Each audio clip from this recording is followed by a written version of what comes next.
ये भी इल्ज़ाम लगता है कि पहले की सरकारों में कई ऐसे नेता लोग थे जिन्होंने अपने ही एजेंट्स का नाम दुश्मन देश को बता दिया कि हम्म, भाई तुम्हारे ही कंट्री में हमारे एजेंट्स यहाँ छिपे हुए हैं, नाम के साथ ये रिवील कर दिया। इस पे बड़ी कंट्रोवर्सी होती है। ऑब्वियसली इसको ऑफिशियल नहीं किया गया कभी, क्योंकि आपके देश की बदनामी है। तो इसमें कितना सच है कि हमारे ऑफिसर्स का, इंटेलिजेंस स्पाइस का, एजेंट्स का नाम नेताओं ने रिवील किया क्योंकि उनको लगा शायद अमन की आशा वगैरह हो जाएगा? सर देखो, अगर हमारे सारे लीडर स्ट्रांग होते हाँ। तो पाकिस्तान कभी न्यूक्लियर पावर बनता ही नहीं सर। कहूटा ऑपरेशन के टाइम पर पाकिस्तान के सारे ब्लूप्रिंट हमारे पास आ गए थे सर। कहूटा ऑपरेशन के बारे में बताइए ना। कहूटा ऑपरेशन सर देखो क्या है कि हमारे जितने भी एजेंट्स जो इस टाइम पाक में वर्क कर रहे थे, हुँ। उनको ये एविडेंस मिल गया था कि पाकिस्तान कहीं ना कहीं न्यूक्लियर प्रोग्राम कर रहा है। और ये कैसे मिला था? लेकिन सिर्फ अभी पता था, लेकिन हाँ। कहाँ कर रहा है ये नहीं पता। हाँ। तो पूरी पाकिस्तान के अंदर हमारे एजेंट्स एक्टिव हुए। अब उन्होंने एक चीज बोला यार कि यार हम एक काम कर सकते हैं, हम उस जगह को तो नहीं ढूंढ सकते, जी। लेकिन जो भी वहां पर न्यूक्लियर साइंटिस्ट है इनको फॉलो करना शुरू कर दो। ठीक है। जितने भी पाकिस्तान में न्यूक्लियर साइंटिस्ट है, अब जो भी न्यूक्लियर साइंटिस्ट रहते हैं, देखो देखो आदमी की नीड है, आदमी हेयर कटिंग वगैरह तो कराता ही है, ठीक है। सेविंग कराता ही है। हुँ। तो उन्होंने जितने भी पाकिस्तान के न्यूक्लियर साइंटिस्ट थे, जब भी ये हेयर कटिंग कराने आते थे, पूरे इन सबके हेयर सैंपल लेना शुरू कर दिया सर एजेंट्स ने? एजेंट्स ने। वो नाई की दुकान से बाल उठा के इंडिया उन्होंने भेजे। तो कुछ एक न्यूक्लियर साइंटिस्ट के क्या हो गया, रेडिएशन मिल गया। न्यूक्लियर के साथ अगर आप काम कर रहे हो, यूरेनियम वगैरह के साथ, हुँ। तो न्यूक्लियर तो आपके कहीं ना ठीक रेडिएशन है। कहीं ना कहीं होगा। हाँ। तो जब पता चला कि ये कौन से साइंटिस्ट के बाल हैं और वो साइंटिस्ट कौन से साइट पर काम कर रहे हैं आजकल, तो पहली बार इंडिया को, आरएनडब्ल्यू को ये पता चल गया कि सर कहूटा के अंदर एक न्यूक्लियर प्रोग्राम चल रहा है पाकिस्तान का। हुँ, हुँ। ये उस टाइम के प्राइम मिनिस्टर के साथ ये बात शेयर करी, और ये बात इसराइल के साथ भी शेयर करी। ठीक है। और इसराइल ने भी उस टाइम ये बोला कि सर आप हमारे को सिर्फ अपना स्पेस दे दीजिए, हम पाकिस्तान को न्यूक्लियर नहीं बनने देंगे। उस टाइम के प्राइम मिनिस्टर ने इसराइल को ऑर्डर्स नहीं दिए, चलो ठीक है आपकी मर्जी, आप किसी दूसरे देश को अपना जमीन नहीं देते हो, अपनी लैंड नहीं देते हो, कोई बात नहीं। हुँ, हुँ। लेकिन हमारे ही देश के उस टाइम के जो भी प्राइम मिनिस्टर होंगे, लोग सर्च करेंगे, उन्होंने जियाउल हक को, जियाउल हक ही थे शायद जो तख्ता पलट जिन्होंने हुँ, किया हुँ। था, उनको पर्सनली फ़ोन किया। और पर्सनली फ़ोन करने के बाद ये सारी चीज़ें बताई कि हमें सब पता है कि तुम कहाँ न्यूक्लियर प्रोग्राम तुम्हारा चल रहा है, कहूटा के अंदर तुम अपना न्यूक्लियर बॉम्ब बना रहे हो, तुम्हें क्या लगता है हमें कुछ नहीं पता, हमें सब पता है। तो पूरा पाकिस्तान हिल गया सर। पाकिस्तान ने बोला कि जो ऑपरेशन हम इतने सीक्रेट तरीके से कर रहे हैं, ये तो हिंदुस्तान को पता है। और आप यकीन मानो 24 से 48 घंटे के अंदर उन्होंने हमारे एक-एक एजेंट को ढूँढ के मारा सर। और वो कैसे पता चला उनको एजेंट्स कहाँ हैं, कौन है? सर उसके बाद तो पूरा एक्टिव, एवरीथिंग तो एक्टिव ना सर, कि कैसे आया। हुँ। ये तो फिर 24 घंटे लगेंगे चीज़ें निकालने में। ये हुँ। तो 24, इतने में तो 24 घंटे में पुलिस निकाल लेगी सर, तो फिर तो आईएसआई है सर। तो बहुत बड़ा, तो आज तक भी उसकी भरमाई कभी नहीं हुई सर, हुँ। ये समझ लो। एजेंट रविंद्र कौशिक जी के बारे में बहुत बात होती है। हुँ। उनके बारे में बताइए ना हमारे व्यूअर्स को, कौन थे वो? सर अगर आप गंगा उनकी हिस्ट्री देखोगे तो हिंदुस्तान के, मैं कहता हूँ कि उनसे बड़ा स्पाई आज तक हिंदुस्तान की धरती में, जिनके बारे में हम जानते हैं, हुँ। जिनके बारे में हमें पता है, उनसे जानने वालों में उनसे बड़ा स्पाई नहीं होगा। लेकिन मैं आपसे हमेशा कहता हूँ कि हमें ऐसे कुछ नाम होते हैं जिन्होंने ऐसे सर्वोच्च बलिदान, सर्वोच्च काम किया है, जिनके बारे में ना तो हमें आज पता है, ना हमें कल पता था, ना हमें भविष्य में कभी पता चलेगा सर। हुँ। तो जिनके बारे में, गंगानगर के रहने वाले, एक और मतलब फादर भी उनके एयरफोर्स से बिलोंग करते थे, एयरफोर्स थे सर।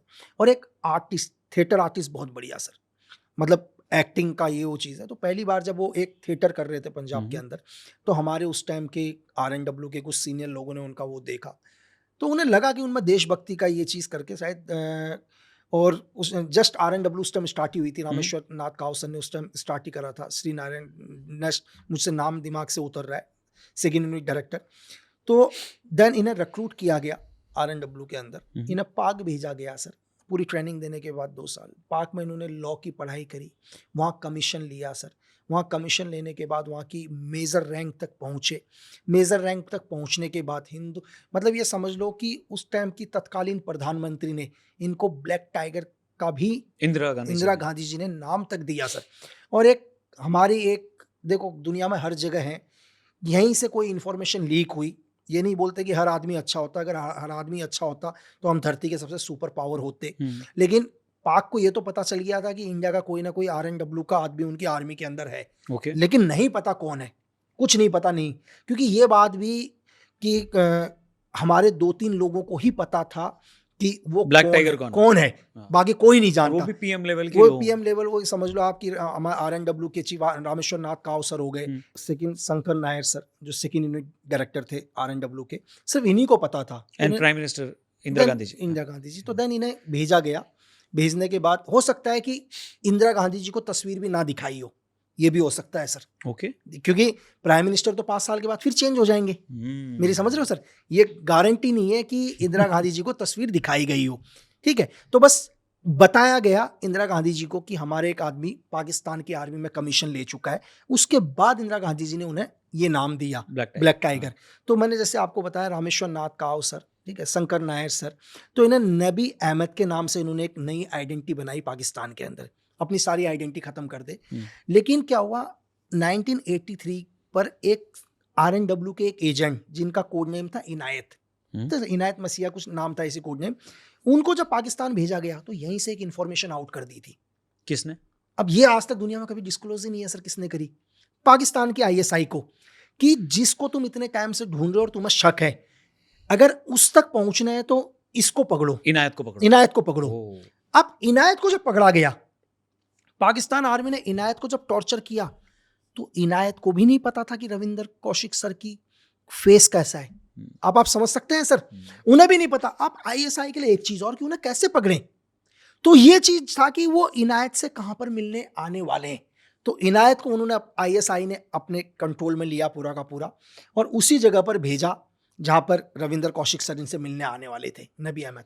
जब रविंदर कौशिक सर मिलने आए तब रंगे हाथों पकड़ा सर, और 1983 में अरेस्ट हुए और 2001 में उन्होंने अपना सर्वोच्च बलिदान देके पाकिस्तान की जेल में खत्म हुए। 18 साल जेल के अंदर। क्या क्या लेवल का टॉर्चर उनको किया गया? मतलब कल्पना ही नहीं है सर। आप ये सोचो ना कि आज के टाइम में, मुझे एक छोटा सा उदाहरण ये देखो कि कोई भी पाकिस्तानी टेररिस्ट या वहाँ के आर्मी हमारे लोगों से कितना जेलस, कितना चिढ़ते हैं, किस तरह से लोगों को मारते हैं। अगर उन्हें यह पता चल गया कि उनका सबसे बड़ा एक ऐसा आदमी उनकी कस्टडी में है जिसने उनके देश को बहुत नुकसान पहुंचाया, आतंकवाद को खत्म किया, तो उसको किस हद तक की तकलीफें देंगे, तो उसके लिए तो मैं शब्द ही नहीं बोल सकता सर। वो वर्ड्स ही नहीं है अपने पास, ना उन तकलीफों को हम बता पाएंगे। इतने साल तक जो सरकारें आई, उनके लिए ये इम्पोर्टेंट नहीं था कि ऐसे एजेंट को वापस जिंदा लेकर आया जाए भारत में। श्रीमती इंदिरा गांधी जी को भी ब्लैक टाइगर उन्होंने बोला था, तो उनको भी पता होगा कि कितना बड़ा एसेट है। क्या उस टाइम ये मुमकिन ही नहीं था, पॉसिबल ही नहीं था? देखो सर, मुमकिन तो दुनिया के अंदर, मैंने आपको बोला कि असंभव नहीं है कोई भी चीज़, मुश्किल जरूर है, असंभव नहीं है। लेकिन जैसे भारत और पाकिस्तान के केस के अंदर बहुत मुश्किल है किसी भी चीज़ को करना। मैं ये भी बोलता हूँ, अगर हमारे ही कोई एसेट, अगर सपोज करो अमेरिका में भी चले गए, तो अमेरिका से भी लाने की बात चल सकती है। उस पर भी हम एक चीज़ कह सकते हैं कि यूएस से हम ला सकते हैं। लेकिन पाकिस्तान में हमारी सिचुएशन थोड़ी सी चेंज हो जाती है सर। पाकिस्तान बोलता है कि हम भूसे की रोटी खा लेंगे लेकिन हिंदुस्तान को नुकसान पहुंचाएंगे।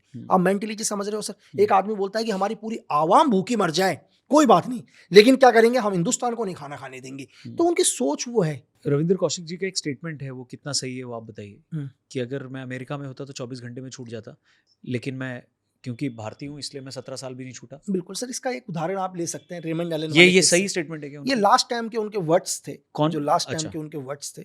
तो ये स्टेटमेंट मैं कैसे, सर अगर आपने रेमंड एलन का केस सुना हो, रेमंड एलन हाफिज को मारने के लिए गया था 2010 में। CIA का बंदा था, CIA का बंदा था, वह डेल्टा फोर्स का था, अमेरिका की स्पेशल फोर्स डेल्टा फोर्स। लेकिन जब वो हाफिज को मारने गया तो हाफिज को पहले मारता, इससे पहले 2 आदमी को किल कर दिया उसने गलती से, क्योंकि 2 आदमी इसके ऊपर अटैक करने आए थे ISI के। और आपको पता है पाकिस्तान ने इसे अरेस्ट किया और अमेरिका ने महज 45 दिन के अंदर इसको छुड़ा लिया सर, 45 डेज के अंदर। एक ये उदाहरण। अगर आप, मैं SVR का उदाहरण आपको बताऊं, SVR रशियन, वर्ड्स में मेरे को बोलने में थोड़ा दिक्कत है क्योंकि नाम दवाइयों जैसे हैं इनके बहुत। तो एक लड़की है 2001 में अमेरिका गई, चैपल में नाम, थोड़ा सा एना चैपल ऐसे कुछ नाम देख लेना आप। ये लड़की KGP के लिए काम करती थी पहले, KGP के लिए ट्रेंड हुई, KGP के ट्रेंड होने के बाद SVR में आई और ब्रिटेन के अंदर, पहले इसने ब्रिटेन की नागरिकता ली, ब्रिटेन के एक बिजनेसमैन से शादी करी, ब्रिटेन के बिजनेसमैन से शादी करने के बाद इसने डिवोर्स लिया। डिवोर्स लेने के बाद ये अमेरिका गई और अमेरिका के अंदर आपको पता है 2000 से लेकर 2010 तक इन्होंने स्लीपर सेल का काम किया, पूरे अमेरिका में ऑपरेशन चलाए रशिया की तरफ से। रशिया की तरफ से।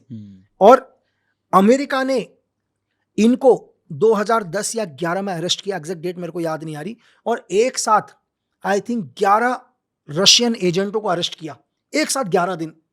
और आपको पता है सर, शौक होगा आपको कि जो लोग 10 साल से अमेरिका में जासूसी कर रहे थे, अमेरिका की हर इंफॉर्मेशन रशिया तक पहुंचा रहे थे, और 10 साल के बाद FBI और CIA उन्हें अरेस्ट करती है, व्लादिमीर पुतिन उन्हें 8 दिन के अंदर बाहर निकाल लेते हैं।